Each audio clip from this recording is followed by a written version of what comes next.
your news in your community. This is KRBC, Abilene's local news at 5. Good evening, I'm Samantha Jones. And I'm Randy Turner. Thank you for joining us. Day 3 of the capital murder trial of an Abilene mother has wrapped up for the day, but the testimony that was heard bringing to light several new details in the case. We have live coverage outside the courthouse, but first, let's get to the facts of this trial first. 20-year-old Amber Craker is charged with capital murder, injury to a child, and tampering with evidence. The death penalty has been taken off the table by prosecution, so the maximum penalty she could serve is life in prison without parole. Originally, Craker claimed she did not realize she was pregnant until she went into labor. She also told the court she acted alone. Later changed her story, saying her mom, dad, and boyfriend all helped. Today, new information as Craker's school nurse took to the stand providing her testimony. And the lead investigator became very emotional when speaking about the condition of the house where the murder took place and what it was like finding the child. We are live outside the Taylor County Courthouse where our Travis Ruiz has been thoroughly covering this trial for us. Travis, what can you tell us about what you heard and saw today?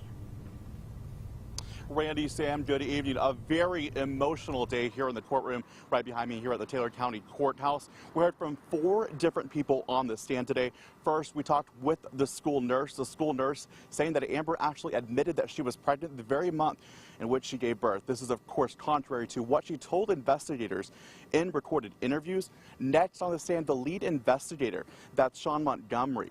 He became emotional when talking about pulling baby Ashley from the trash can. And also looking over at Amber Craker, she was also wiping tears from her face. And new tonight, we are also learning about the condition of the Craker house. It was described as being filthy, full of animal feces, with 7 to 8 Chihuahua dogs. Now, 2 more witnesses also taking stand, a school psychologist and a DNA expert. The psychologist telling the jury that Amber had considerable progress in the last 3 years from her emotional disturbance. The psychologist also saying that she believed Amber knew what was right from what was wrong. Now, the DNA analyst confirming that Ashley and Amber's DNA was found on that knife.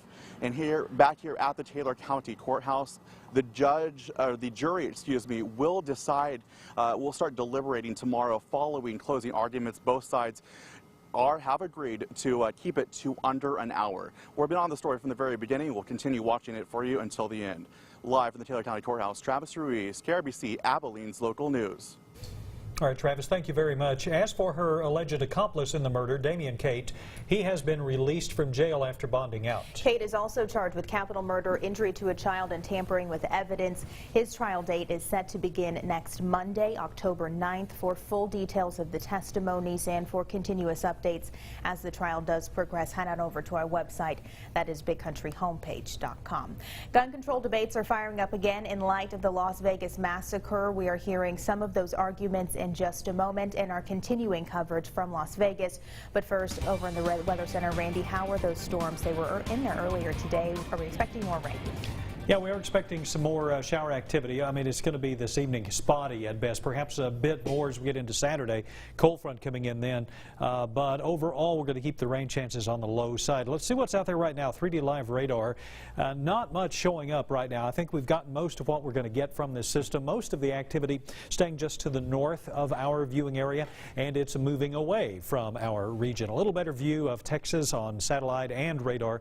So this disturbance that arrived last night is about over as far as we are concerned. We have current conditions as follows. We have 83 degrees at the Abilene Regional Airport. The wind is southeasterly at 10, dew point 70. That gives us that muggy feeling out there. Tomorrow we start the day mostly cloudy. We'll have around 68 degrees to get the day going. More sunshine by noon and 79. Then mostly sunny and near 83 by the end of the afternoon. Samantha? All right, Randy, thank you. President Donald Trump visiting Las Vegas today, meeting with medical workers, first responders, and survivors of the Mandalay massacre at a local hospital. The president applauding the doctors and nurses, saying that they've done an indescribable job. This visit coming after he and the First Lady visited storm-ravaged Puerto Rico yesterday. More from the president's visit coming up tonight at 10. And people continuing to pay their respects for those those who lost their lives on Sunday, posting signs and laying flowers at the Welcome to Las Vegas sign, all in remembrance of the nearly 60 people killed and more than 500 people hurt. And one hotel on the Strip offering help to those who are affected by the tragedy. The marquee outside the Era Hotel saying that they have counseling services available for anyone who is grieving. And here in the Big Country, citizens are coming together to pay their respects for those who lost their lives in the deadliest mass shooting in American history. A local Abilene group hosting a candlelight prayer vigil tonight, silently speaking out against this type of violence, saying that tragedies like this one cannot continue. They're happening so frequently, but we need to remember the fact that 56 people were killed, 500 people, over 500 people were injured by one person, and that's something that can't continue. The vigil begins tonight at 7 at Everman Park. Candles will be passed out at the location, and everyone is welcome to attend. And tonight, shocking new information and images coming into our newsroom from inside Stephen Paddock's hotel suite where the Las Vegas massacre took place. Police say that they found Paddock's body surrounded by weapons and ammunition. We must warn you, the images you are about to see are graphic, may not be considered suitable for all audiences.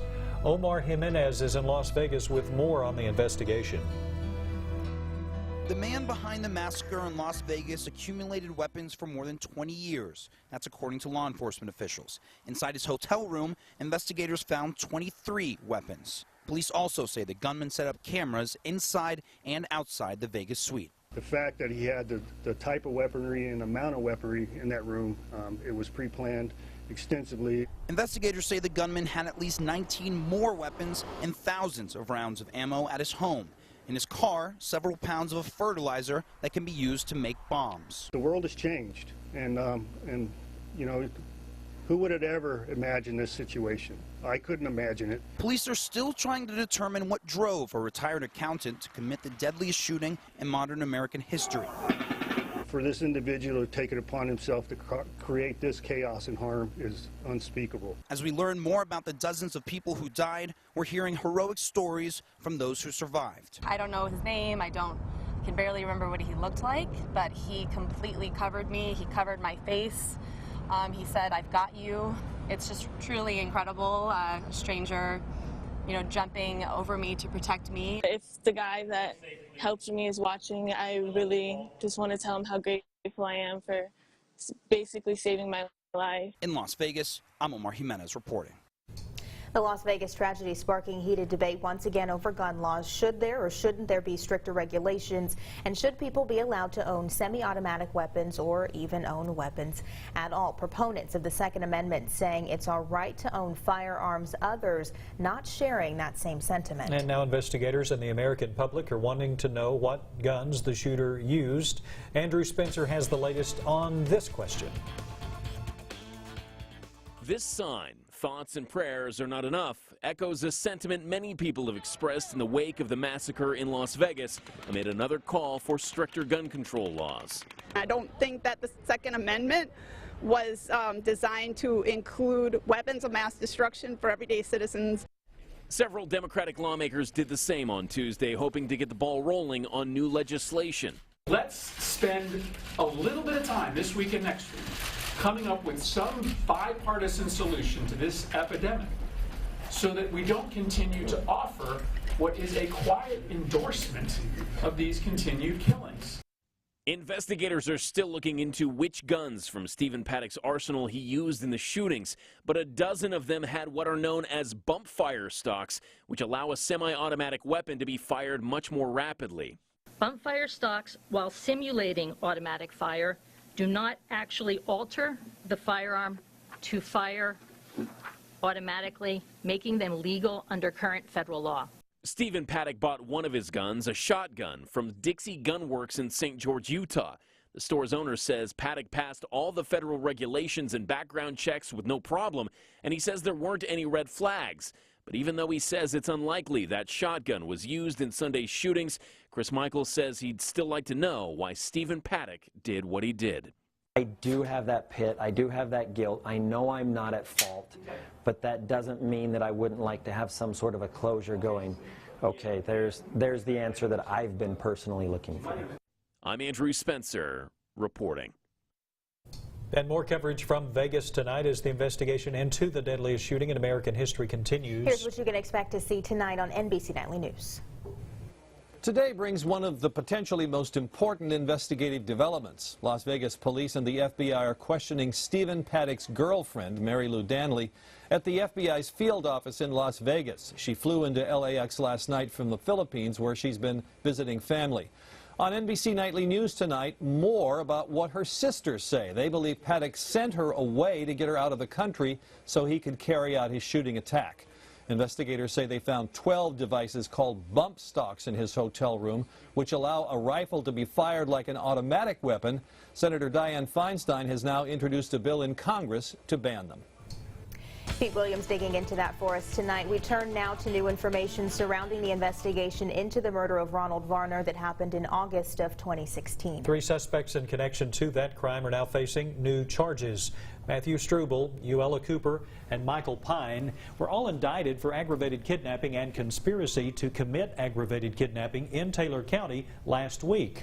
Those 3 suspects plus 25-year-old Olivia Jackson are also charged with capital murder in Taylor County and conspiracy to commit murder in Jones County. Jackson has been released from jail after posting a $100,000 bond. There is a 5th suspect in connection to the murder of Varner, Jody Ordway. He is charged with aggravated kidnapping. Varner's body was found on County Road 347 in Hawley in August of 2016. According to court documents, Varner was shot at least 5 times. Coming up on First at 5, a local Big Country woman hoping to check off a major dream on her bucket list. Jessica Kaysen's story is a little later. The next weather change we have to look forward to, a cold front coming in on Saturday. The tropics are back in business, and you'll likely want to dust off your coat for early next week. Weather is next on Abilene's Local News. This is KRBC, Abilene's Local News at 5 with Samantha Jones and Chief Meteorologist Randy Turner.